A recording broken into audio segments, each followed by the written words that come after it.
Action surge. Whoa. Whoa. Sorry, I snuck an action surge up on you there, guys. I'm drawing a little crown on my spider. Now I'm done. Okay. Well, that was a big one. Yes. That was a big one. Wow. Many things. Many things. Yeah. Things. I can always tell no because combat. I write less. No combat. I think that is, and actually probably the fewest rolls we've done at any point. Yeah. It felt like I didn't need it. No. Yeah, Oh, God, I think no. rolls are really useful, and also you can always call for rolls. You know, if you want to be like, I want to see if he's lying, you can call for a check yourself. But also, a lot of you are new players, so at the moment I'm calling them for you a lot of the time. But you always have that opportunity, as long as you don't roll without me saying yes or no. That is really good to know, actually, because I've wanted to ask, but I didn't want to feel like I was like forcing the story. No, so you're like not stepping out of line. I think I would. I think there might be times, as long as you can accept there are times me being set, that times where I would say, I don't think there would be the possibility for you to discern that at the moment, or you know. But I am having so much fun with this. I'm so enjoying Hey, it. if you weren't, I don't know what we'd do. What I mean is, I always enjoyed D&D. I always have, but I'm so enjoying this because for the first time, I think really properly, and I think it's partly the nature of the people in this group. You know, we're all willing to go to these places and try these things, but it's like in my head, I keep having ideas and intentions, and then one or the other of you throws me off, and I go, "Oh my god, I have to!" It's like real life, but like with swords and magic. Well, not without a sword anymore for you. I know. Anyways, yeah, We'll get that scimitar I'm back. really feeling the role of chance and we're working as a team, but we're at cross purposes as often as we are working together. I really like how cross purposes we are, because it shows you that we are not a group of people who have been brought together because we like each other. We're thrown together and we don't trust. And I thought I was having beef with Dolly. Now Dolly's having beef with like, there's so much stuff going on, and everyone's trying to. There's like testing and pushing and efforts towards each other. And this episode was obviously just basically role play. And I think I've read. You know, you read in the comment section, or you read people talking about the episodes going, I can't wait to learn more about these characters. And I feel like this episode really teased a lot more about who Almost these everyone, characters really. are, or at least something that these characters are each hiding something. Yeah. I mean, to just do, and I mean, it was very it's kind of lore dumpy today, in a sense. When you think that what the players learned about, okay, the characters learned about, we as players knew what the deck of many friends was. Yes. But we were kind of waiting for a time that felt story appropriate to reveal it, and that was today. But even little things, you learned about the deck of many friends. You learned about the old dark. You learned about council politics and people being on the council. I think we had our first proper bit of role play where none of you guys were in the room other than the person who the role play specifically appertained to. That was actually one of the things, I was thinking about it last night, where I would have called for a roll. So if we had been in the room, I would have asked you if you wanted everybody to roll and basically like, do you want to try and listen in? And I would have asked you to set a number they would have rolled against. Yeah. And then I would have basically, I guess they would have had the option to at least try. Yeah. But a scenario presented itself where we weren't there. But I also think that with information that's very precious, it's perfectly legitimate to not have those conversations in busy spaces. Yeah, exactly. So then the main thing that you learned was the start of the beginning of the world. And it's a funny thing because I knew all that before session 0. That's the framing of the whole, what I can now reveal is a multiverse. You know, well, not a multiverse actually, but kind of multi-planar world. Did it play out the way you expected it to? Broadly speaking, yeah. I expected, and I expected Radian to be less combative with Graunoth than he was. And I don't think Radian knows he's being combative. No. I think Radian just talks the way he talks. But I think Graunoth, there's moments where Graunoth maybe, because and a weakness that you always fear as a DM, or at least I fear as a DM, is that it's an unearned lore dump. Like you haven't, and some of you asked at one point, why are you telling us this?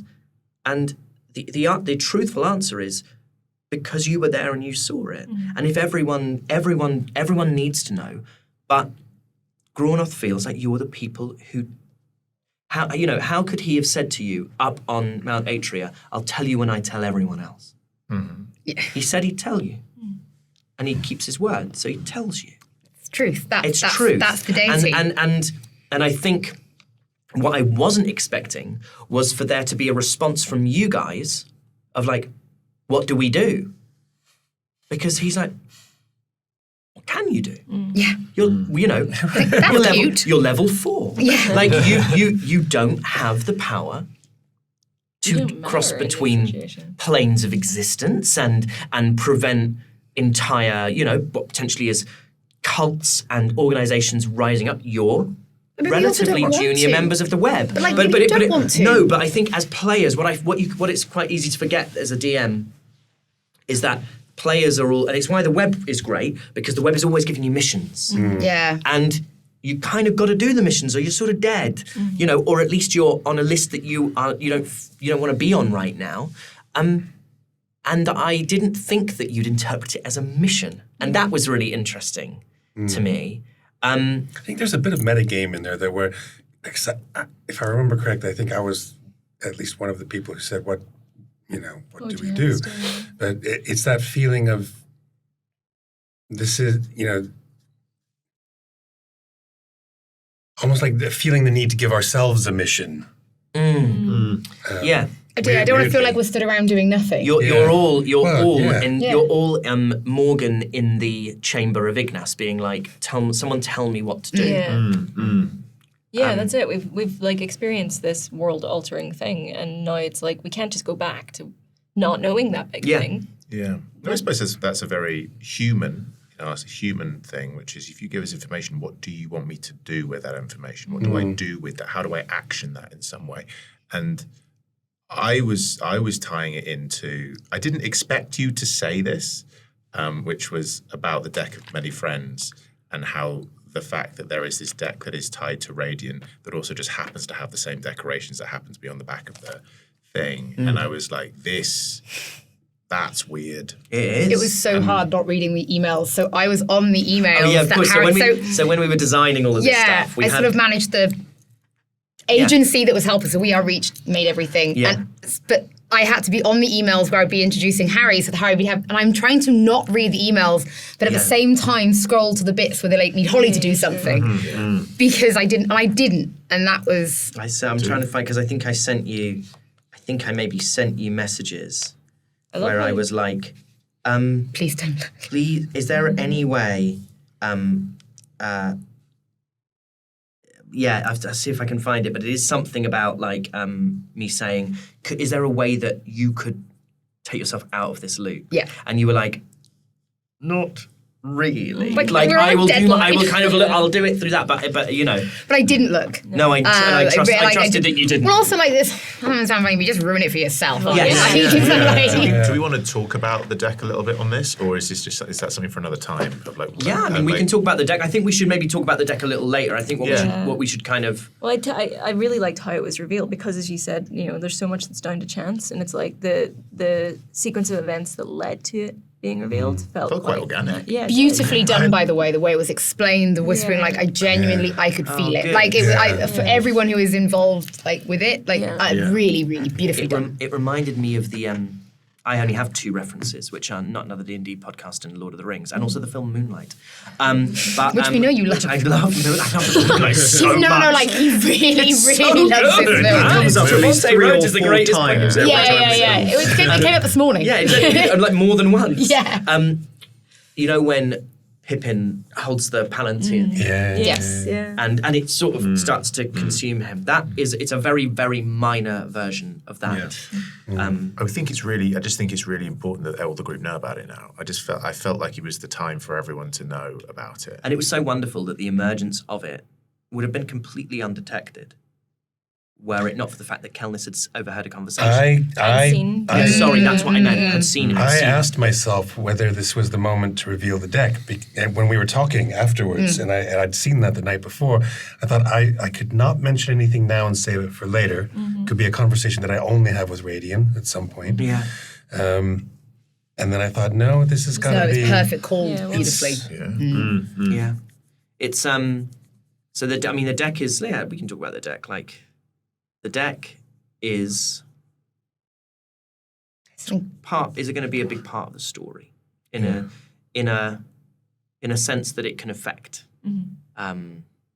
things? I mean, I think it was part of a Kickstarter backers, so the information on how it works is out there. Do we think it's worth? The video is. I think there's actually a wonderful video of you explaining it, and so I don't think we need to lie about it. We'll link it down below, and I genuinely recommend if you want to understand the lore of it that you actually. It's a short video, but it does do the job beautifully. But it's going to, the dice have their own story to tell, and the deck will be part of that story in ways that we can't predict. I also imagine that it'll be out there by now. By the time this episode goes out, we will have announced the amazing people who are part of it, right? I think it's this is weird because you're watching this in the future. It's the next day. Oh, cool. Okay, so this will be going out on the Tuesday, and I believe we are announcing everything on the Wednesday. Wonderful. Right. Okay, so it's going to be like that. Yeah, amazing, amazing. I mean, incredible the way the deck knew to give me a pounding headache. Yeah. You've got an actual headache. Actually, for anyone who was watching me throughout that, just doing this and poking right here throughout, I have a pounding headache, but it really did come in just after I touched the thing. So I actually got the damage in real life. God, he's a pro. You'd never know that. I also love that Grunoff was like, they're talking. Yeah. You took a slap to the forehead, and Grunoff's like, no, they talk. It's fun though because it's fundamentally a mechanic, but it's also part of the lore, and I really think that's really neat. It's really been a part. I think all of us have kind of had a hand in the creation of what it is, and I think it feels something quite new, and I'm scared. I don't know what it's going to do, and it could completely screw us up. And some of the people who have lent their great talents to creating these characters have put, I think, things in that could go destroy not us. great. Yeah. So it's exciting, and we're not going to say who, but thankful for the very people who've contributed their skills and talents to it, and also just great for Harry for just the amount of work that went into the designing. It was more work than I anticipated. I think you've just described natural things. Yeah. but just an amazing group of people to collaborate with. Everyone was just a joy. So what do you guys think of Casper and the gang? It feels to me like your relationship with Casper is less combative than it originally was. And also less combative than it ever even was with Morgan. I get relatively similar vibes. He talks about the chapter, and I'm like, I guess if we were in a city and the five of us were put together by the web, we'd be a chapter. It feels like it's very reflective of us. You are a chapter. Yeah. You just don't see. You don't have a chapter head. You don't have a kind of that structure. We don't. No. We're going to get jackets like the Pink Ladies. Yes, you should. Yes. You'll get bowling jackets. What's the name of our chapter? I can make those. In the Discord, name us. Oh yeah, good. It'll come out eventually, I'm sure. But that to me, they just feel like it is the newly dead. The newly dead. Yeah, the bowling jacket. They feel really like that. So The newly dead would look so good on a bowling So we began with a split party as well. We began with a little bit of Indeli and kind of whether or not you were. That was quite. It just didn't feel like I wanted to overthink it. Yeah, that was the actual. No, I really wasn't tempted. It was more. I had a couple of bad rolls at the beginning, so I didn't get enough information for me to be like, that's not them. But like I said, she doesn't think anyone's in the group's incompetent. No. And it would stand to complete reason that if you needed to make a distraction, you'd let out prisoners who would run. It's in the world of possibilities. And she absolutely wouldn't run into that. That would be stupid. Suicide. Yeah. And also you have to climb up the walls. Yeah. I mean, you couldn't get through the gates. They're locked. So going back is the most practical thing. Yeah. And that's exactly what she would have done. Yeah. So it was just, it just meant that I guess if people are watching it and fishing for something more exciting, it wasn't there for me. Yeah. I didn't feel like I was looking for anything. Yeah.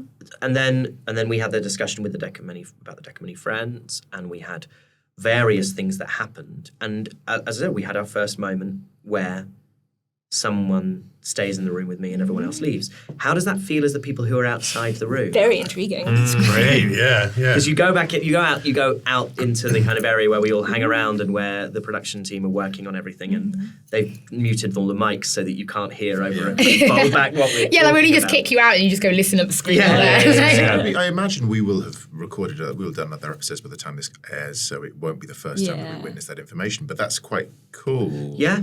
Well, also you'll be behind. I mean, I think, and it's up to the four of you as people whether or not you choose to watch all that information. But I would say, and I don't need to say, but the vital thing is that you guys didn't hear it. Like the characters don't know. Yeah. In this moment, we didn't hear it. So if we choose to watch it and then hear it, Characters then didn't hear it. the character doesn't. Yeah. Yeah. It's just Yeah. attempting to mess. It's just Yeah, you're trying to like not do stuff in your own head. And you're It's like, no, why I would you didn't know spoil that. it for yourself? Yeah. Yeah. Why do that to yourself? Silly.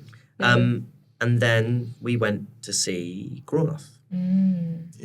Oh, Yeah. it really made me I sad. know. Like I really like. I really like Gronoth, He's the love kind it. of person that would just accept death as like just which is which makes it sadder. I know that you were just so and he's dying. Like, But he keeps saying he's going to be better and he's like, No, honey. and I'll be better. So That guy's I don't think you are, mate. I'm interested because we will know whether the other virtuous are dead based on how their Antiqua are doing. You know, there's still That's somebody true. bobbing around having a great time because some of them, I mean, So you mean was only- what do you mean? So you mean Parvus? so yeah, we don't know if they're so Parvus might be absolutely. I mean, I'm assuming that the bargain was with the individual god, the Antiqua. I guess it's now a question of Clerical. is it literally their mortality is like going like not mortality is going, they are becoming more mortal if their god is gone, or is it an overall combined power that held that mortality? So therefore, if a majority of them are gone, is that still weak enough I think that they're it all affects? just Do you know what I I think mean? they're all Like, just fading in their own time. I don't So, think so there's any I rhyme or mean, you reason know to it. for sure that all the gods, for the erasing of any ambiguity, Yeah. the only god that you do not know for a fact is dead is themselves. yeah. So what I mean is, what I'm saying is there a collective pool of magical power? exactly. So therefore, could it just be that there is now that the others are dead, then there is not enough to sustain Parvus? So we could go see Parvus, and Parvus actually is also waning because the collective pool is gone, or is it that's a good specifically question. tied to themselves? And so yeah. Interesting. Yeah. I saw it as an individual pact with the god himself. It's almost like you share a part of their immortality. Yeah. Almost. Yeah. I mean, for me, if that is the case, that makes the separation of Parvus and themselves sort of sadder. Yeah. Yeah. You know, that these are two these are kind of two almost immortal beings who Here, have just- only really got each other. Yeah. I mean, Yeah. the way Gronoth talks of Ullin, I don't mean this in a romantic sense, but I loved her. Like, really. Yeah, and yeah. you saw that in the way he discovered her body. Yeah. Like, he loved her. And she was his... there was this almost symbiotic thing. Not necessarily with all of them, but certainly you've observed it with those two. So then there's the biggest reveal, really, the biggest lore dump. Was it what you expected? Like, about the way that mortality came to be and the way the planes of existence came to be? I think given what we've found out, yes. I think like having seen the tree, the existence of the tree, the existence of something beyond the Alanites, then it stood to reason that surely what we've been told isn't the full story, that there is something beyond. And so I think that was what I was expecting to an extent, but then it's like, but there's so much more to it than that as well. But I don't want to think too much about it also because I'm like, well, we'll find out eventually. I didn't at all. Where I think where the story of Reliquia and how it came to be was so well done and was so well woven that much like religion in itself, you just believe what you're told. Well, this was the great... So this idea is like, I was like, no, I didn't expect it because it was so rich. So I can now reveal, when we talked about the meeting I had with Eve from Eve's World Building. Yes. And she said, because Eve knows because, might need her to do more maps one day. Oh, yeah. Eve knows the truth of the geography of the world. as she said to me, who commissioned this map? And so I said, this is a religiously commissioned map for the purposes of maintaining order. And so everything, even down to the map, is like there's very studiously nothing beyond. And of course you wouldn't, it's not like an amateur cartographer would, but there's like all this, to me, there's the kind of thing that I see when I look at the map is every time you try to take your eye line over the Alanites, there's gods there being like, nah, just us. Yep. Just us, because the gods are positioned in the corners of the map. But yeah, I think it's hard to know. Also, when you sit with lore for a DM as a long time, it's so obvious to you.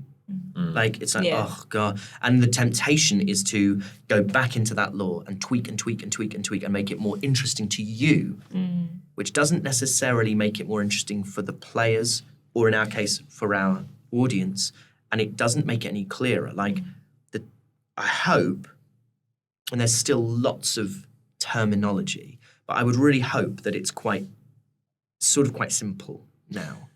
Can I ask? You can ask anything to actually clarify it. No. So I don't want to be like so excited for updating the glossary. Something I really enjoyed is the concept of humanity bleeding the power of the gods themselves. So this idea of the gods making these things in their image. So if you're a dragonborn, you're essentially bleeding the power of the dragonborn god, etc., for the sake of foot soldiers. Yeah. And you said foot soldiers, and I'm interested in what you mean by that terminology of like to do. Was this to protect? It's just to go to war with each other on behalf of the gods. So I think, in moments like that, when we're role-playing it and we're on camera and there's an audience, there's a need for sort of clarity without much ornamental fretwork on it. And I think there's almost an extent to which what everyone's just heard is a version of the conversation that you had with Granoff, and it's the truth of the conversation, but I can flesh it out a little bit more here. So the gods are in their godly places. There's a sort of Sentiasa, the way has been described is always that it's like it sort of exists before and outside of time. So it's not. It's a physical plane in some sense, but it's also kind of not a physical plane. It doesn't really make sense. It's like trying to explain the universe. Yes, it's trying to understand. And to a lay person, which I certainly am, like the conditions that led to the creation of everything. You're like, I kind of get it like a poem, but I don't really get it like a instructions to assemble a table. And the Vile figured out that they could breed little versions of themselves, essentially, and just send them to war and make attacks on the gods. And it would maybe keep the wild and the virtuous' attention on them while they could do other things. Do we want to know this? Yeah. I think that was explained. Yeah. I think that was explained. That is I think you're just going into more detail. I'm just fleshing out what you know. I won't tell you anything that you don't know. And then the others followed suit. And so then you get into a point where kind of armies are fighting one another. That's what he means by foot soldiers. Armies are fighting one another on behalf of gods. And then there was this collective realization that the more they bred, and the more these people bred themselves, there was like a finite pool of magical energy within these gods, and it was being drained by the continuing progeny of all these races. And they too late realized they'd reached a tipping point where you put all the mortals together, all the mortals could probably kill all the gods. And they're like, can't let that happen. So we'll stop the war because it's not in anyone's interest anymore, and we will separate the planes of existence with geographical, blocks, and potentially other things, so that mortality can't ever unite under one banner, because if it does, it brings us all down. And so that's the real story of creation. That's the real story of creation, that it came out of necessity. It came out of self-preservation rather than a desire to genuinely create. And that's what you were always told, that the virtuous won the war and they just wanted to build something beautiful. And I think there's an extent to which that is probably true. And the fact that the virtuous went, okay, God, we've done some bad stuff. God, this is bad. We'll make a good land and we'll run it as truthfully and honestly and openly as we can. And we can't tell the people where they're really from. We're not going to do that because you broke the oath, which you heard in the orbs. So it's clearly some kind of pact. They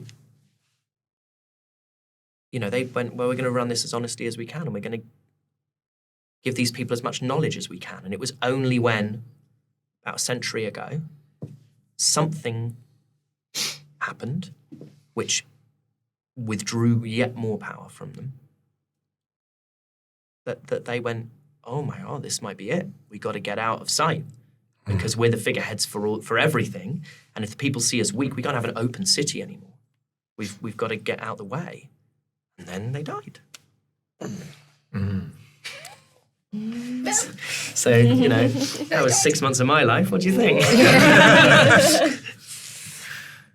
Big stuff. Pretty Yeah, it's Big amazing. stuff. It's just incomprehensible, really, to people. I love telling people that the gods are dead. I couldn't tell. Because it's such a power play. It is. And also we were given a power play. Like, you could tell I was angling for that letter from Grornoth to go and do some stuff. Yeah, but Like, you need it. And I yeah. think that was a tricky thing. So that was when, it was playing out and you said, did anything surprise me? Very nearly doesn't. He very nearly doesn't give you a letter. Because I think probably Grornoth doesn't particularly like you. No. I don't think you've portrayed yourself as very likable, but that's not what truth is. Yeah. That's not what kind of. I know these are other qualities that are embodied by other gods, but that's not what justice is. That's like you've earned that, and so you get to.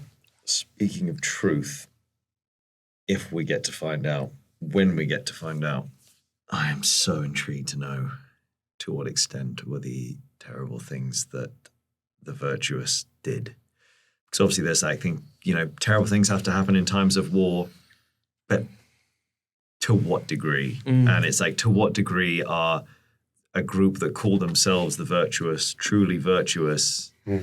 Because it's like anyone who calls themselves king is not truly king, sort of thing. Yeah. You have to, it's like, somewhere that calls itself a democratic republic in the title is usually not. Yeah. So I'm so intrigued to see if that has any sort of, there's any of that in here with the virtuous. And we can talk about the old dark a little bit. Yeah. Now, you made the decision that you had been raised on the stories that the old dark was a real place. I love that you had a choice. Why did Yeah, you? I- Yeah, I'm yeah, interested in making that. I'm interested in that choice and why you made that one as opposed to thinking it had been. Because the comparison in my head, it's like the Garden of Eden. It's like there are certain kind of creationist Christians who would believe that the Garden of Eden was a place that you could go to the site of the garden. They're maybe fewer in number than those who go, it's a metaphor about the creation of the world. But for me, it was, are you a literalist or are you a poet? Yeah. And you decided that you had been brought up in a... Yeah. I thought it was a more interesting thing to role play. A sense of belief in an actual location, because I thought if it turns out that it's not, then that is an interesting thing to see someone's fundamental worldview get shaken again, because we've already seen it shaken once, and then it's like, I guess it's like sowing the seeds of doubt already, and then it's like if it goes again, it's like how far does that keep going? And then also I thought it was just genuinely more in keeping with who I had been so far, that it was just this earnestness. Yeah. It comes from a place of earnestness rather than a place of going, oh, we tell this story and I kind of know it's probably not true. It's like, no, we tell this story and He doesn't that's seem kind big of... on metaphors. No, exactly. And also, I can make the door fade. Yeah, I'm exactly. I'm going to take that at face value. And you tell me that there's a place where kobolds first came into being. Yeah. And there's a place called the Old Dark. Well, there's a place called the Old Dark. Yeah. I might not know where it is. It's not the craziest thing to suggest in this world.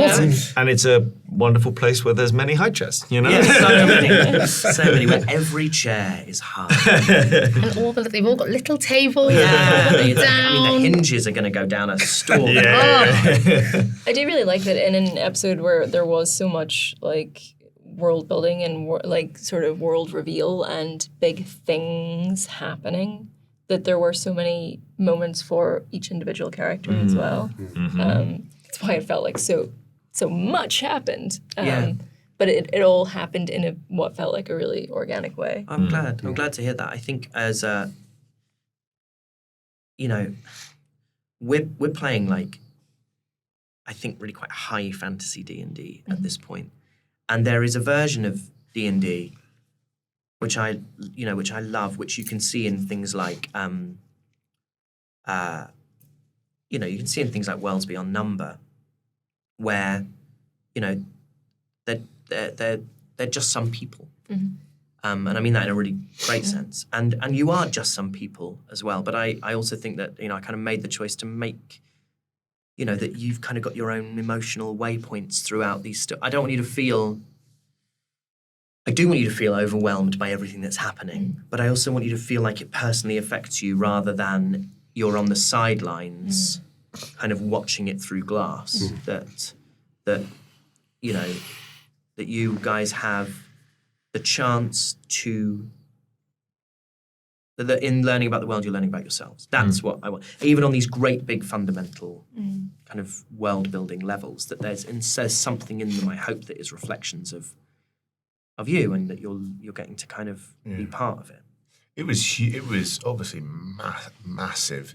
I'm interested to see how I hope people enjoyed the episode, obviously, because we spent a lot of time acting it and pretending it. But it was so huge and very dramatic. I think we've had kind of silly moments, but this felt like the weight was something else.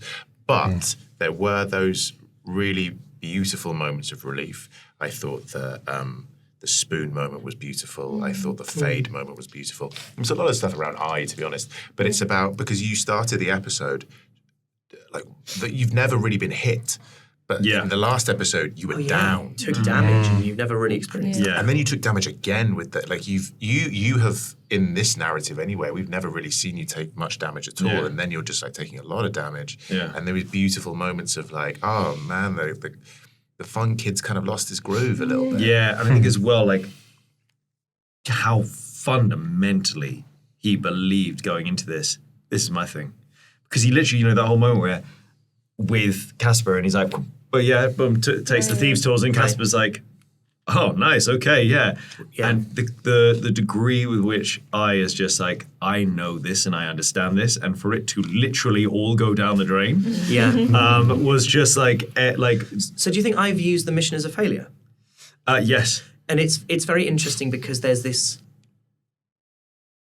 in kobold culture, there's this great sense of the collective. Yeah. And the collective succeeded. Yeah.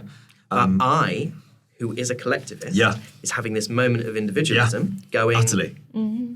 It didn't go well for me. Yeah. Which is I think is probably, disarming. It's disarming to himself to have these feelings. It's not something he's used to. So I don't think he is consciously going, oh my goodness, I'm having a sort of existential crisis here about a sense of self. But it's a subconscious crisis, which is being covered by the immediate problem, which is, for me, the mission went wrong. It's that. But underneath it all, I think, is that sense of it, like, kind of, at what point, when, and how does I start to maybe feel this sense of it's sometimes all right to be individual. Sometimes, actually, in this instance, me messing up could have been a potential benefit to them. Do you know what I mean? Think like it, and actually, the individual is sometimes necessary. It's interesting though, because this failure that he feels happened in a context where no one else witnessed it. And actually, what it did do is it dragged guards away from that little guardhouse next to the jail, who then went and checked. So there's just one fewer person to have to avoid. It was of benefit. It was a net benefit to the group. But nobody knows that. No. And what was interesting then, I think, as well, was I guess not. all the little things that helped I get back to were little moments with the collective that helped I get to that sort of place of feeling like he had his groove back. It was little interactions. And and little shared moments with the collective, even if it was believing, it was like the collective stepping in and making him believe that he did a little bit of magic. Yeah. Sharing a spoon with someone, little things like that. But it was the reactions back to him that kind of made him feel like he had a bit of his groove back. Because it's interesting how quickly, one character being derailed can shift the dynamic of the entire group. Like suddenly there's a kind of and it's also because you're taking in great big chunks of information, reams of information. But there are times in that's the longest I've waited for you guys to do stuff. Because you're sort of it felt like there's this sense of the collective being like, oh my gosh.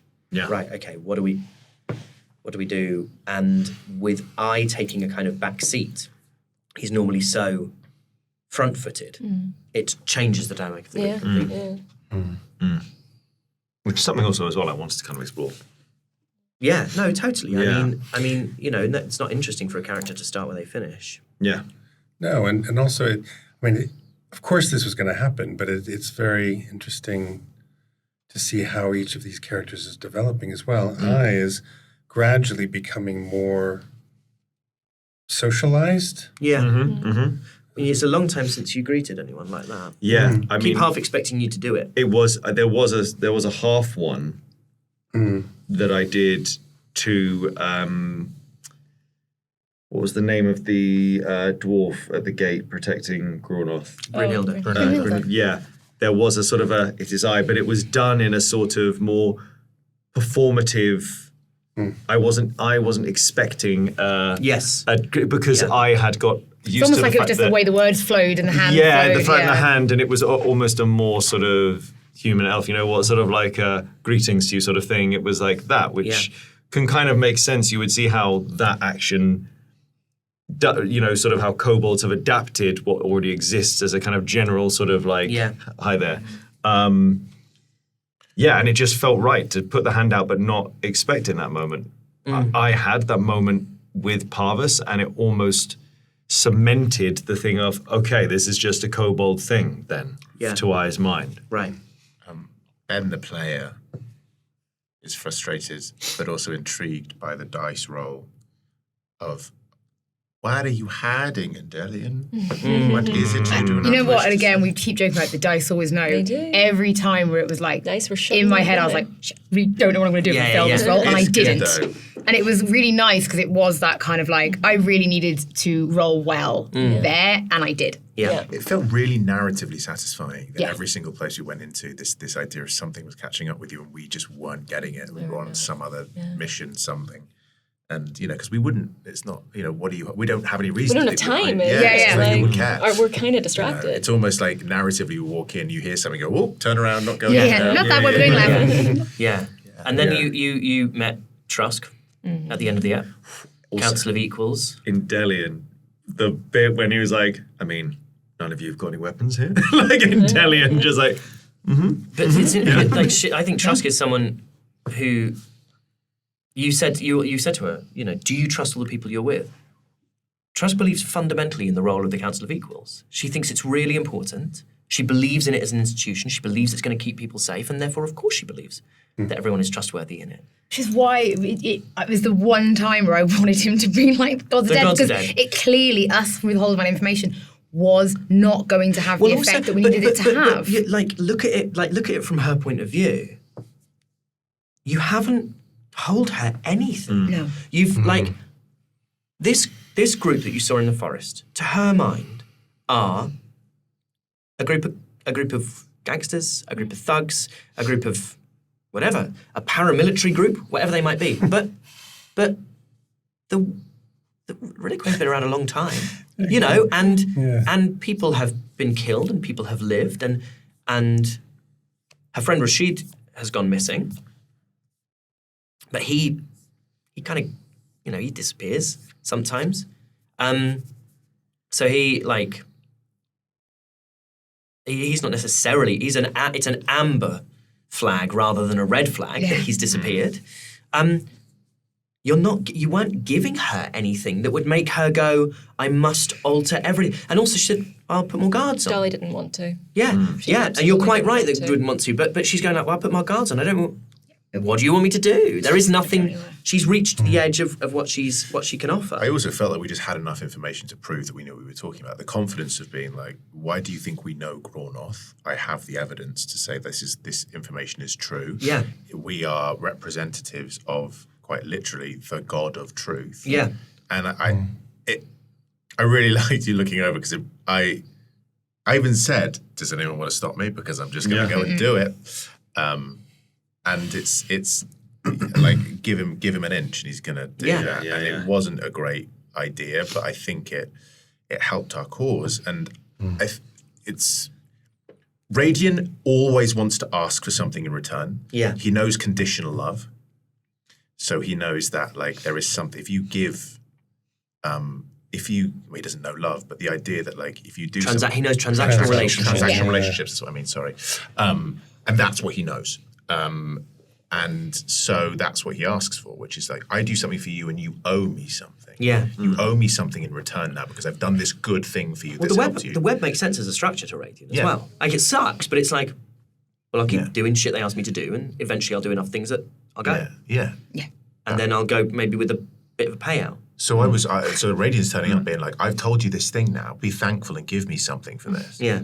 I was half expecting Grornoth to be like, give me some goodies, man. Yeah, I mean, Grornoth is just not, he's uncorruptible. You know, like, he's not going to, that's not what this is. Don't think you're going to be in the will, mate. For him, I don't think you're going to be in the will. Yeah, I don't think you're going to be in the will. But again, I think, the fact that it doesn't work doesn't mean it wasn't the right thing to do. That it wasn't the right thing to try. I was so interested, though, with how uncorruptible Grornoth was. Just a little voice in the back of my mind when they went in, which is just going to be, is this all an act? Do you know what I mean? Like, and when I was saying, like, will they tell the truth? Like, the idea of what if the most truthful and trustworthy person ends up? And it was just a little voice in the back of my mind that you see as you come back towards the gates. You see Grornoth on a unicycle. Also, like, just panics, like, they have a very different dynamic to the one they had. like Grornoth being angry at us because he was like, what was the thing that Grornoth said? Like don't be hot-headed. Us, angry at us. yes. The kobold syntax is coming in. That's good. Angry at the tribe. No one stopped me. Hot heads, fast words. Yeah. And I thought, God, is Grornoth going to work? Probably was very, very annoyed because the first that we go away for what?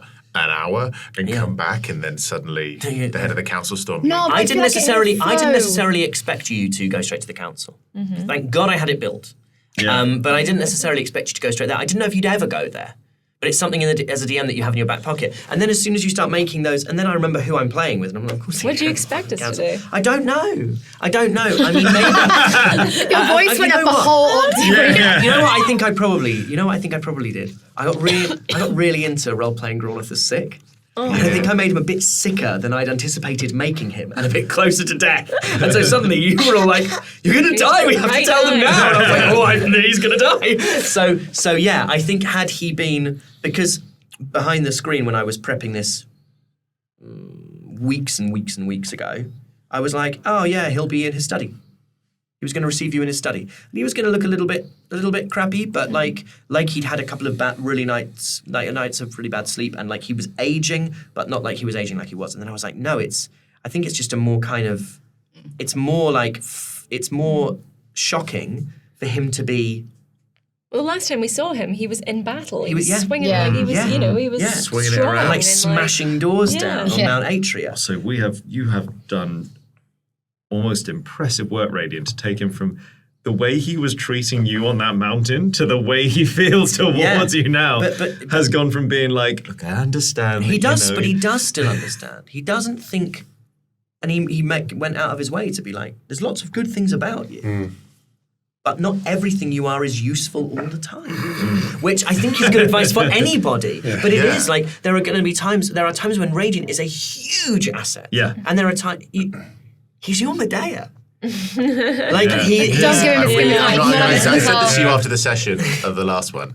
I think Radiant and Medea, like there's a kinship there. There's kind of like oh, you're dangerous, dangerous, dangerous. dangerous.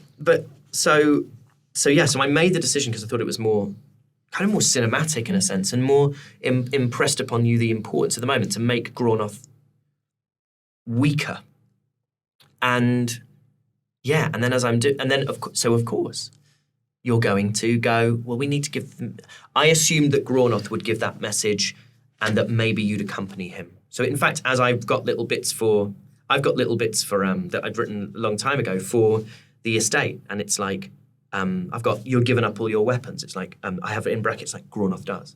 Like I have little prompts to remind myself to have Graunoth, if you need it, to set the tone for the way you behave in here. Like, let me see if I can, this is really behind the screen shit now. But I think I have, Graunoth stands in respect. I have in little square brackets for myself when someone comes into a room. Do you know when a particular, if you met the council? And so it's like, that's the previous draft of him where he wasn't quite so old. But he's old. He's an old boy. He's not Something else I really, really enjoyed was having my personal view of Dolly a little bit shaken by the interaction with Radiant. And Radiant being like, yeah, but who are you really? Sort of, just kind of probing a little bit into that and kind of sort of maybe trying to lift up the hood a little bit and actually making me kind of go, I had never really questioned Dolly's charmingness and kind of,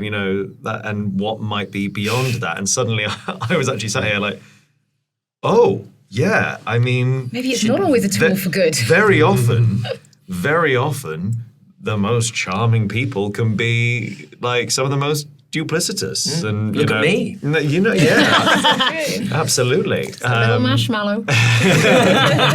But yeah, I actually genuinely, and maybe that's because when we're sat around the table, spending time role playing, so much of it was spent in the mindset of that I genuinely had never really considered. She wasn't a blip on the radar of anything that needed to be further investigated. But also the great thing is, Radiant doesn't know. Radiant doesn't. Exactly. As with all of Radiant's provocations, they're not based on.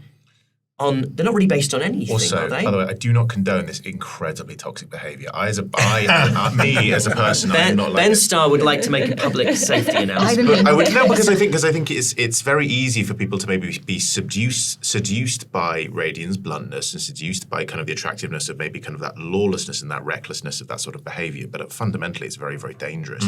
And if you noticed, he did this thing, which is I give you that transactional relationship. I told you a trust, and therefore I've seen this in people that I actually very, very dislike, require loyalty in return, which is I do this for you, and therefore you then owe me something, which is not how relationships should. I personally think should. It's not how things should no. No. But it's that feeling of being able to make it seem superior because I've given you something of myself, and therefore you owe loyalty in return. And me, like Radiant doing that to Dolly, or Radiant being suspicious of Endelian, it's really quite dangerous behaviour, but it works narratively. But I'm like, Radiant is not owed anything because he showed someone a bag of cards, that kind of like hurts him in the night. Obviously that's very reductive, but, but when it comes that's down to fundamentally it, what it is. it's toxic. He's got spooky cards that make his head hurt. It's very, very like toxic all behaviour. got the burden to carry. So everyone has a thing that is theirs. I don't know all of your trauma, and the idea that my trauma would in some way trump yours, and by me sharing it, you are then required to do the same, and then owe me. I've shown no loyalty to any of you, really. I'll show you moments of love bombing, but other than that, it's not necessarily healthy. It's fun to see and to witness, and I'm sure the character will grow and learn and make mistakes and fall over, but it's dangerous. So kids, don't try this at home. It's not cool. Yeah. Don't be like Radiant. A little bit of a trigger warning, to be honest, because I love him. I think he's really, really cool. But also that kind of behaviour is I'm not seeing this I'm not representing this as a cool thing. Be to like do. Ben, not like Ben's character. Yeah. Ben's a nice person. Yeah.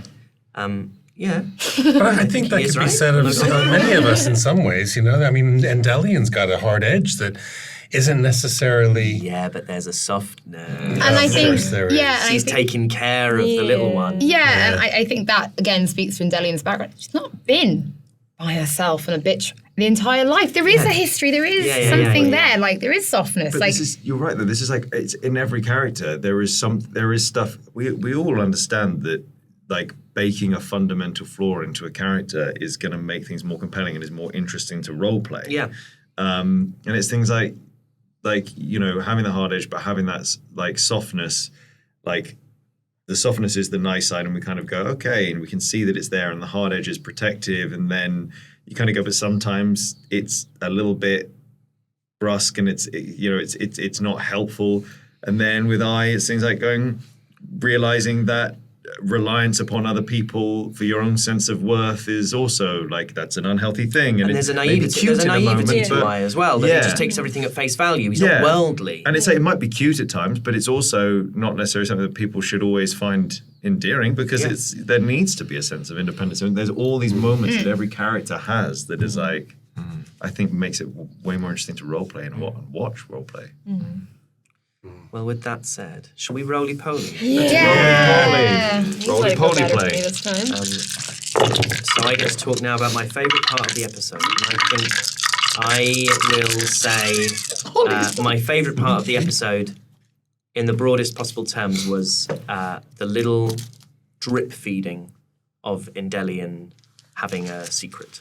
That is something that she's hiding. I think for a character that is so straight up and demands transparency, what's interesting is when the character's hypocrisy is revealed. And it feels to me like that's what Dolly, I don't want to speak for Aoife, but that's what it felt as a listener, because I'm only listening to that moment where Dolly goes to put her hand on the door. And it felt to me, watching it, like Dolly really took against that because it struck her as very out of character. And that, it's a little bit about, you remove one card from the house of cards. Yeah.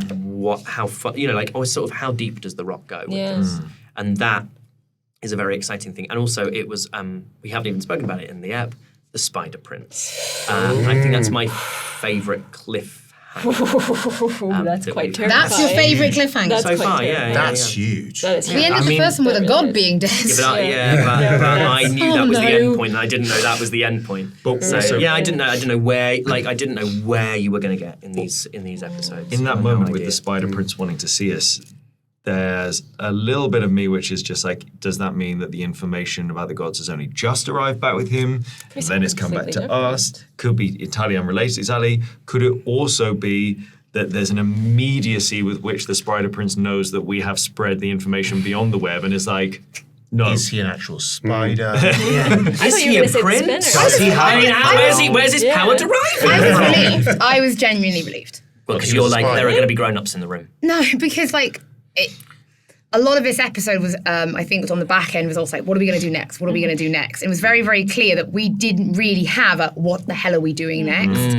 So when the Spider Prince thing appeared, I was like, breathe. The producer in you went, we got a task. Yeah, and it was. Give me something to do. Yeah, because then it was like, okay, that kind of pressure for us to... And that's the thing about open cities. That's the thing about putting you guys in a city. The possibilities are limitless, and when the possibilities are limitless, it's often very just... It was overwhelming, I think, is what I really I mean. can kind of do everything, so what do I do? Yeah, it wasn't that there was nothing to do. It was too much. It was too much. Too much. There's too many avenues to explore. I can say that it's Novigrad, right? In The Witcher 3. I would never stream me running around as Geralt in Novigrad. It would literally be the most boring thing ever. Of me just going up to every tavern, being like, talking to thank you so much. It's every homeworld ever in every game. It's that main camp. Totally. It's just me and Dragon repeatedly catching up with people to ask what they've been doing. Right. Ben Starr, on your roly-poly, you scored? The number that everyone wants to hear, that's 103, Harry. You broke the 100. First time ever. For the first time ever. This is such a patronising. First century. He salutes the crowd with waves his bat at the crowd, kisses his helmet. This is all cricket. This is all cricket references. And Holly, what did you get with your roly-poly? 127. She rolls like a fiend. Sorry, what is going Her on? with these D100 is enchanted, I It's swear. 14, 90, 6, 7, 90? 3, 2, That's your 5. second 90 in a row, isn't Yeah. it? Didn't you do 90 in Ep 5? I think I've done a 90 in all of them. You're going to get a little cup. It's ridiculous. Yeah, we're going to do a little trophy, I Weighted. think. But we need to work Weighted. out at what point does it. Well, it will be at the end of it will be at the end of the campaign. So as long as long people are on the haul, Patreon, hopefully. Yeah. 3 years. I want these numbers to be huge. Yeah. Doug Cockle, you've already appeared in multiple episodes of this show, and now at last, I'm sorry for saying that you were just there in Casper's hideout, and of course, and in Juno and Doug, Council and Chambers. always Yeah. there. I'm always there somewhere. so I've what- either done incredibly, I've either done really well, or I've done incredibly poorly. Okay, Okay, what on the percentile dice? Yeah. 0, 0. Is okay, it? is a 0. Is it 0? Okay. But then what did you get on the D10? on the D10? Yeah, Why does that matter? Because that will make 'Cause that's your that'll make combination. the tens. So if it's a 0 and you rolled a 6 on a D10, then it's a 6. 6. But if you roll, Isn't if you roll tell me a what you 0. rolled on the D10. I'll do the maths for you. The D10, 3. I've done the maths. It's 22.